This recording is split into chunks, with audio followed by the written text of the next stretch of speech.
Into the town the witch hunter came, riding on a wagon stocked high with the tools of his trade. He parked his wagon in the old town square, between the inn and the great oak tree. He surveyed the townsfolk assembled there like a snake about to strike, and announced that he had come to rid their town of witches. The townsfolk laughed at this.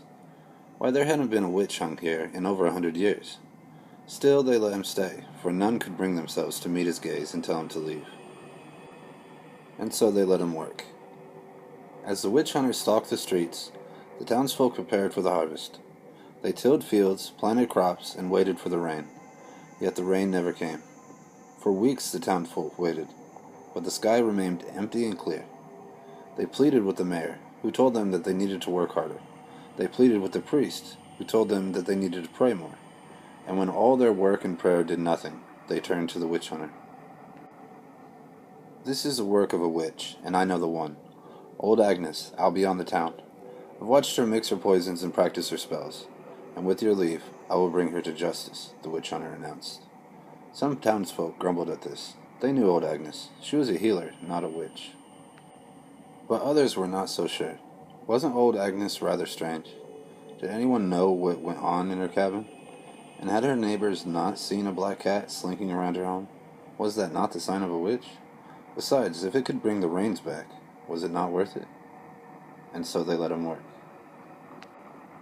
Under fire and whip, old Agnes confessed to her crimes, and before the day was done, she swung from the great oak tree. And yet the rains did not come. Once again the townfolk gathered in the old town square and demanded an answer from the witch hunter.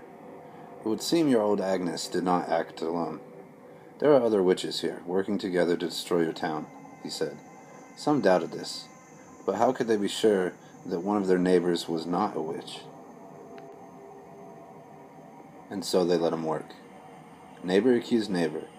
Parents offered up their children, and children turned on their parents. No one was safe from the witch hunter's rope. Even the mayor and priest had their necks stretched on the great oak tree. Eventually the town was empty and quiet, for every witch had been hung on sight.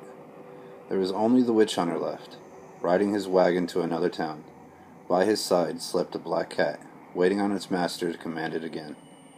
And into that other town the witch hunter came, riding on a wagon stocked high with the tools of